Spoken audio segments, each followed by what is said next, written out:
Assalamualaikum warahmatullahi wabarakatuh. My name is Maf'ul Latifah and my student number is 63. And my partner is Intan Sofiana and her student number is 65. We are from group 3 and we are going to explain about the paradigm and the development of science and technology. In this era of globalization, the progress of science and technology is growing rapidly. This is inseparable from the existing of science. Science is used as a foundation for developing and creating new technology in this era. Islam, as the religion of Allah, has arranged or ruled everything about the lives of its people, as stated in the Al-Quran and Hadith. The Islamic view of technology and science can be seen from Surah Al-Alaq and Al-Anbiya. So the first is about Surah Al-Alaq verses 1 to 5. Bismillahirrahmanirrahim. Iqra bismi rabbikal ladzi khalaq. Khalaqal insana min 'alaq. Iqra wa rabbukal akram. Alladzi 'allama bil qalam. 'Allama insana ma lam ya'lam. Recite in the name of your Lord who created man from a clot of congealed blood. Recite, and your Lord is most generous, who taught by the pen, taught man what he did not know. Verse which begins with the command to read and reflect the importance of reading for human's life, especially in capturing the essence of himself and the natural environments around him. Reading, in a broad sense, is the work of soul in capturing and living various phenomena in and around oneself so that their meaning and essence is fully understood. It's about Surah Al-Anbiya. Bismillahirrahmanirrahim. وَعَلَّمْنَاهُ صَنْعَةَ لَبُوسٍ لَكُمْ لِتُحْصِنَكُمْ مِنْ بَأْسِكُمْ فَهَلْ أَنْتُمْ شَاكِرُونَ. And we taught him the fashioning of coats of armor to protect you from your enemy in the battle. So will you then be grateful? It is about the human are required to do something to technological. This surah can provide or can explain why in the 7th century there were many Islamic thinkers and scientists who were strong, productive, and innovative in the development of science and technology. Even though for centuries and until now, the science and technology phenomenon was taken over by the Western nations. According to Jalaluddin and Usman, humans have 4 basic potential. The first is Hidayah al-Qariziyah.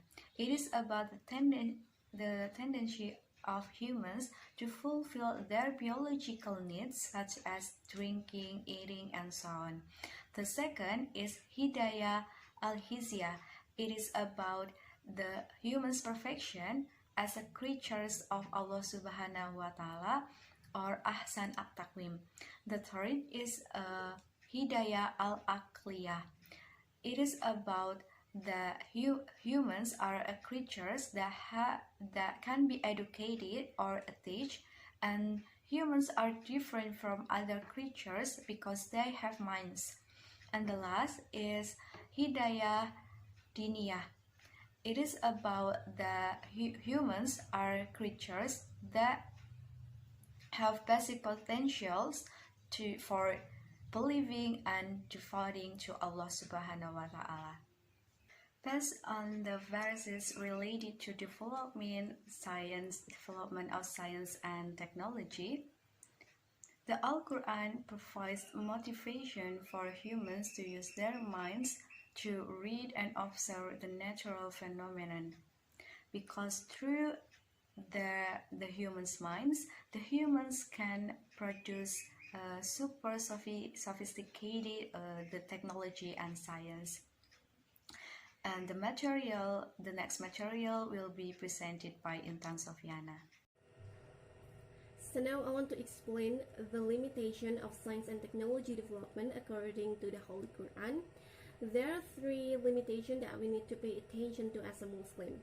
The first is Aqidah Islam as a principle of science and technology development, and the second is developing of science and technology is only for the cause of Allah, and the third is developing of science and technology is based on the ethic of Islam. So let's discuss it one by one. The first here is Aqidah Islam as a principle of developing of science and technology.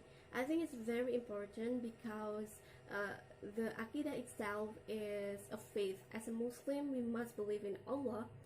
So yeah, it doesn't mean Aqidah Islam as a principle here doesn't mean that all the science and technology development have to come from the Holy Quran, for example, or maybe from the Hadith.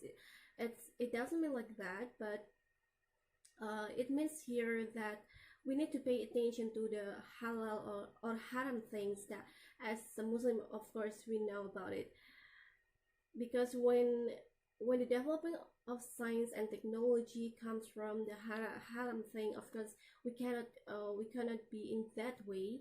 So yeah, that's why it can be the limitation of developing science and technology as a Muslim.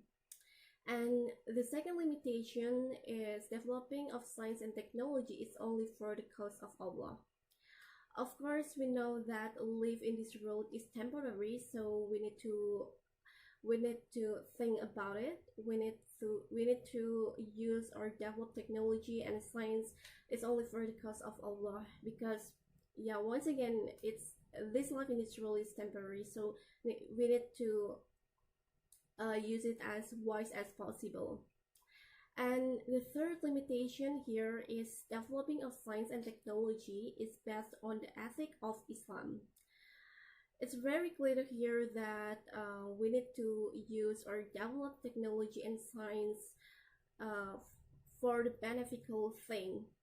So when we want to develop science and technology, or maybe we want to use the developing of science and technology, we need to think about whether it's beneficial or not. So because when the developing of science and technology gives a bad impacts for the humanity, for example, so yeah, it's not accordance to the ethic of Islam.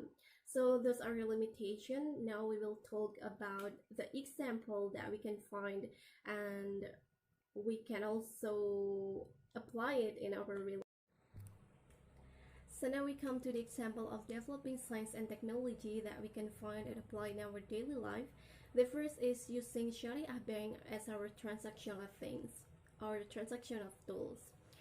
So as we know that nowadays many people is using bank as their transactional tools, but I think as a Muslim it will be better if you use the Sharia one, because it's based on the Sharia of Islam.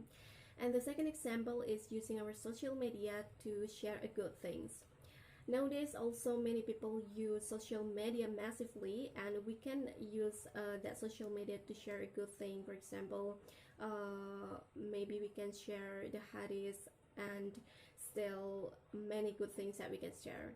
And the third is using our smartphone to read Al-Quran or the Holy Quran. I think it can be used when we are on the long trip, or maybe on the way that with our smartphone we still can read Al-Quran because we can access it easily now. And the last example is using our smartphone to listen to the Muslim talks. There are so many Muslim talks that we can find in through internet. Of course, it can be accessed very easily.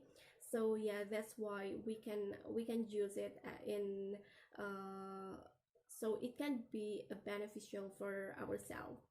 So there's our example, and the conclusion is, as a human being, we have so many potential. Allah gives us a potential as a human being. We have the ability of gaining the knowledge. We have ability to develop something. So yeah, that's why we can develop science and technology, but we have also to pay attention to the limitation that we know in Islam as a Muslim. So that's all from group 3. Thank you so much for your attention. Wassalamualaikum warahmatullahi wabarakatuh.